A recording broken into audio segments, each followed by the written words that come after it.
Let me tell you something. Normally, we wouldn't be having a show after winning against, to me, what is not a playoff team, Phoenix Suns. I know their record is decent right now. But there was a very significant victory last night. Absolute must-win. I'm thinking, man, you go to 2-6. I mean, 2-5 is horrible. Listen, you're going to lose probably tonight, and you're still going to have a bad record. You're going to be 3-6.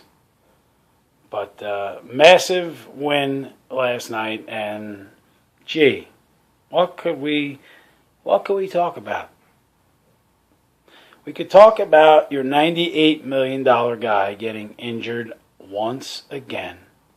This out of shape, injury prone disaster of a max player gets hurt yet again. And how fitting. He gets hurt on basically an air ball that he throws up in the lane. And he's done. Nets are in a 14-point hole. In steps a guy by the name of Shaun Livingston. Shaun Livingston. He spearheads the comeback. They crawl within 4 at the half. Start out the third quarter with a 16-0 run. He takes a little bit of a breather. Suns crawl back in. And he restores order. Shaun Livingston, ladies and gentlemen. I know I'm an anti-D Will guy. And I know many of you will probably be pissed at me. But give me Shaun Livingston. Is there a coincidence in your mind that there was one Brooklyn turnover in the second half of the game? One? How about that, folks? One in the second half. Coincidence that D. Will was not on the court? I do not think so. D. Will, take your time. Get extra treatment on that ankle. Make sure it's 100%. Take a month off. I know I'm an idiot.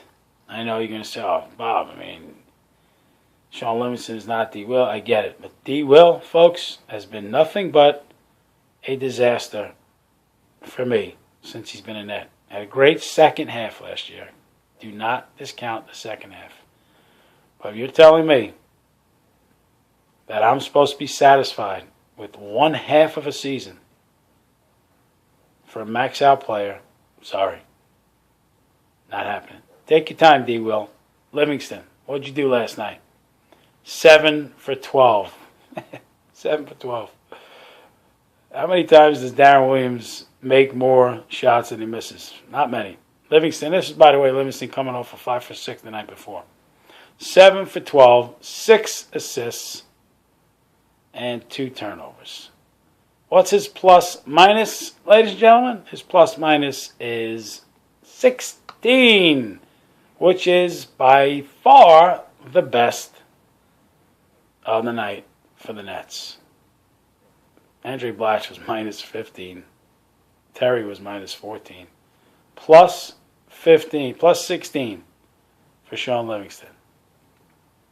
Restored order. He's an intelligent player. I love his athleticism. The guy goes to the hole and he finishes. D. Will. Does D. Will finish in traffic? How many bad decisions does he make? I know I should not be negative today. They won a big game. But man, rest up, bro. Number 8, rest up. Let's see Livingston and Taylor. We're gonna live with Taylor getting smoked. However, he did have 2 steals. Let me see these 2 guys play for a while. D. Will, lose some weight. You're a fat bastard. You were a fat bastard last year. How sickening is it and I still can't get over this, how sickening is it that a guy that makes $100 million was fat? The guy was fat he had to go on a juice diet. He claimed after the All-Star break his hop and his step was because he was juicing. Are you kidding me? So go do your Jenny Craig. Go do your Weight Watchers. Whatever. Go on one of the... Just go. Rest. Let me see Shaun Livingston run this show. Now, Brook Lopez. I'm also very critical of, I call him Brooke Shields. Well, last night, dude, dude, that's obviously you're not going to make those kind of shots. You're not going to go 9 for 16 every night. We're not going to ask you to do that. But that's the dude that we want to see in the fourth quarter of games, demanding the basketball. Now, of course, Phoenix is small, and maybe you don't want to do that against a guy like a Hibbert because he's bigger than you or he's tougher than you. But, Brook, this is what we're paying you max dollars to do. Demand the best. You're the best offensive player on the floor. Every night you will be. Get the basketball, man. Do what you do. Go to the rim. I know you're not a great finisher. I know you're not a great rebounder. But there is no reason why every night that you can't give us a good solid 6 or 7 points in the fourth quarter. Because you're bigger, stronger, and more talented than almost every guy that's guarding you, night in and night out. And by the way, if you haven't measured yourself, you're 7 foot. You could shoot the ball from 18 feet. They got to come out and play you. You got a lot of skills, bro. It's time to put the skills, add a little onions, and let's get a little toughness soup going with you, Brook. That's the kind of fourth quarter that we'd like to see more often. Of course, you're not going to do it every night. But how about you do that? And can we do this? Can we put a chip in Joe Johnson's head whereby he believes that there's 1 minute to play in the game every night? Imagine if Joe Johnson played all game as if there was 1 minute remaining in the game. Who can guard Joe Johnson? Who can stop him from that little floater? It's been a long time since I've seen a guy who can get in the lane in traffic and put up a floater that doesn't even usually hit rim. Yet, Joe Johnson, going into, he was 5 for 17 or whatever he was. 3 for 15 at one point. Fading away, off the wrong foot, taking jumpers. Joe, another guy. You're pretty good, Joe. Joe, you're bigger than most guys guarding you, Joe. Joe, you make most of your shots when you're in the paint, Joe. You do. Why don't we see that every night? Why does Joe Johnson not score 15, 16 a night on like 6 of 10 shooting? When 3 of the 6 are drives to the goal. But it just seems like late you have that determination. Man, late in the game, it's like you got balls with a minute to go. But with 47, you're just like, hey man, just trying to do my thing. It's almost like it's like you're smoking weed and you're just chilling for the 47 minutes. Minute number 48, you want the basketball. You tough it up. You bully people with a minute to go. You should be bullying guys every single night, my friend. Every night. Big win. Now, if somehow you win the Clipper game, then there's going to be a lot of enthusiasm on this end. If somehow you beat the Clippers.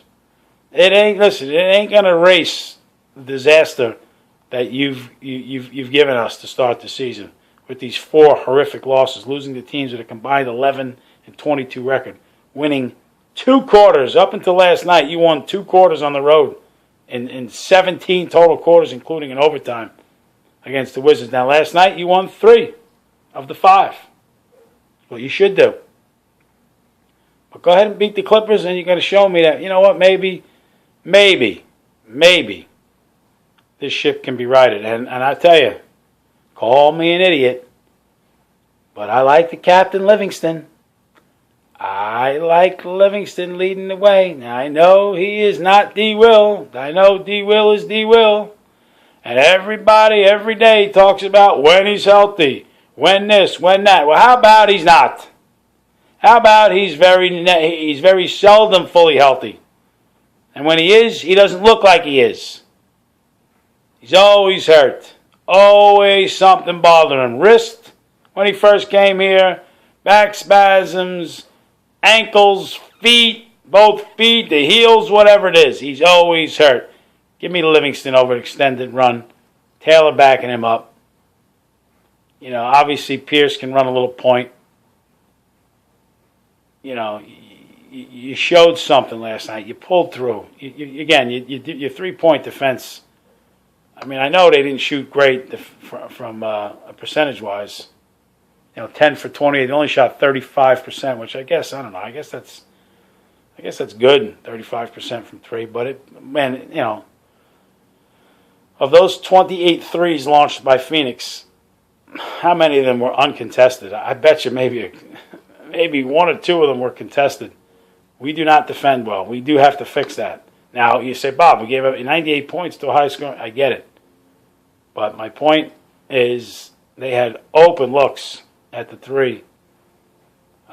Make a couple of them, obviously they win a game. So we need to sharpen that up. Liking what I'm saying out of the Rook. Plumlee's playing hard, playing aggressive. Definitely earned the right to get more minutes. I'm a little disappointed Reggie doesn't see the floor. I mean, he only got 4 minutes.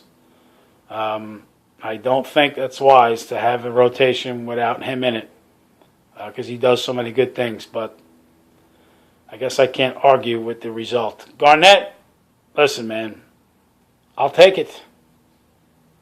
Listen. To me, his scoring days are over. He's no longer going to be a dominant scorer.